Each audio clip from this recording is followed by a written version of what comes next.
So I'm here with Rebecca Kip of Pink Pineapple, and we are going to hear a little bit about her story today. So why don't you introduce yourself, tell us a little bit about Pink Pineapple and how you guys got started. All right, it's a long story, so I hope you guys are ready. I'll make it short. I'm Rebecca Kip. I'm one of the owners of Pink Pineapple Cakes. And I have an education degree that I don't use on a daily basis because I now run a custom cake shop. And my story is, my other partner owner is my mother, and she has culinary degrees, sugar craft degrees. She's got all the papers to back up her beautiful artistry. And as I graduated from college, I decided I didn't want to teach probably 3 weeks after I got my degree, because why not? And so we started making wedding cakes. I got married and several of my friends got married, and we made several wedding cakes, and this is something my mom and I did really well. We really enjoyed spending time together doing it. And so we just started baking out of the house, and slowly but surely it grew into this massive company that we have now, which has been a great joy. So that's the short story. And you probably want to know where my name came from too, right? Mm-hmm. Yeah.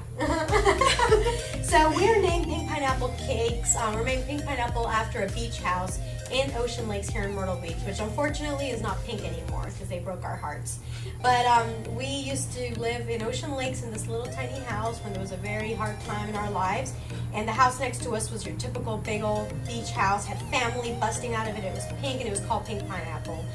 And my mom and I would look, sit there drinking our little teas, and we'd look at each other and be like, one day we're going to have joy again. One day there's going to be family. One day everything's going to be bright. And again, right now we're in a dark spot in our lives.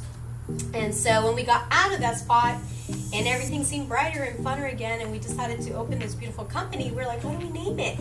And suddenly, I think out of one of our mouths said Pink Pineapple, and we're like, yes, because that was such a symbol of the future for us, a symbol of our hope and joy. So thus, Pink Pineapple Cakes came to life. That's so sweet. I know, I like telling it every time. And every time I don't talk about the name, because I just wait to see, so what's the name about? Okay, so you kind of talked a little bit about the beginning, but tell us some of the biggest challenges you guys have faced. Biggest challenges we've faced as a company. I really think it's being a women-run company. It has been so difficult to establish ourselves, to kind of gain that level of respect in the community as being women.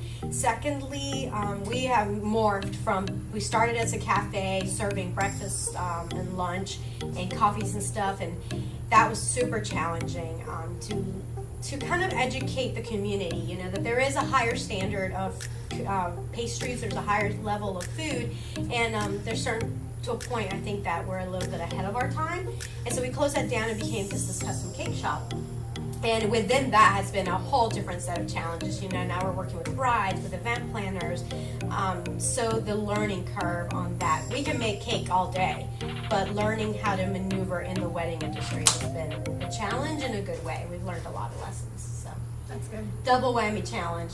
Love it. Love it. Okay, so again, you kind of touched on this, but tell us what community means for you guys as a women-run company. Right. I think that I would say just in this summer, so in the last couple months, I've noticed that for a long time we felt like we were trying to cut into this community run by men, and kind of like this, it seemed so big, but what we've noticed is that there's this huge underlying community of women, and we all run businesses. You run a business, we've got photographers, friends, that I have found such a sense of, I don't want to say women's pride, but this strength in the numbers, and to find out that there's a lot of people out there that want community over competition. Unfortunately, the overall look, when you just look at businesses, you see competition. So my goal is to focus on community and make that what people see instead of competition. I want everybody to be in community. It's so much easier to live when I know I can call you for help. You can call me, and I can call somebody else. When we just share what we each have and each of our talents, then we're gonna soon, community is what people will see, not competition, and that's my goal. It's cool to see the way different people bring different things to the table that you Right. wouldn't have, that I wouldn't have. Right. John Maxwell says 2 brains are better than 1, so For sure. why not? Love it. So what women have inspired you? I have a woman crush lately, and I think you know this. I love these. Yours. I always American ended up Crush. taking yours. Right. So Rachel Hollis has completely turned my life upside down in a matter of months. And I think that a lot of what I've come into in the last months, even the comment I just made earlier, it's her. It's just learning and realizing that I have a right to accept the gifts God has given me, and it is my duty to share them with the world and to express those and to not apologize for what I think or what I believe or just be who I want to be. So I would normally have like dressed up and I would have worn a button down and stuff, and I said, you know what, that's not who I am, that's not where I'm comfortable. So I have to dress, I have to act the way I'm comfortable. Of course, morals, respect, all that still exists. I'm not going to be like crazy. But I think that there's a lot of freedom to be said in being who you want to be. I didn't know much about Carly Fiorina until this last Friday, but she rocked my world. I heard her speak, and I was so like impressed by her. And so I just met her on Friday. Not personally, I met her through video, but she really inspired me, and I can totally see myself becoming a role model of hers. No, not a role model of hers. Maybe one day I just put that into existence. Goals. No, she's definitely. I was very impressed by her classiness, but she was to the point, and I need to learn to be that way. Yeah, that's cool. What advice do you have for other women, young girls that are kind of like pursuing a similar route to you, but you know, like further behind, just now starting it? Right. It's hard. It's long. It's painful. But it's so worth it. I think that my advice coming to where I am today is to go for it, to try it out. You're gonna fail. It's gonna be ugly. You're gonna make mistakes. But I'm learning that those mistakes are kind of, you always see this picture of this mountain and you want to be at the top of the mountain. Nobody tells you what the mountain's made out of.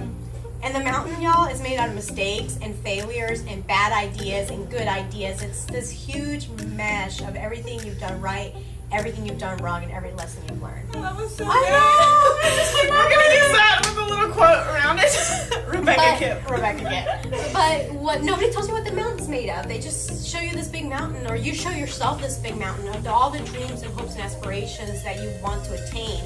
And so I think that if you're just starting, I would tell you, take your time, don't rush. You know, time flies, but at the same time, you don't want to rush into something and then feel like you wasted yourself. I would tell you that making mistakes, and I'm learning this, it's so hard, it's good. And accepting failure is part of growing. And then I would tell you that dream as big as you can dream, because I can already, sitting 7 years into this, see things that I said I wanted to do that seemed so far out are happening right now to me. And so even if you don't see them, like, you know, I want, what is a goal? What is something I want? I want a staff that I love. And it seems so far out, but now I'm sitting in a business with staff that I love, I care for, I'm gonna rally around, and I'm gonna, you know, do what I can for them.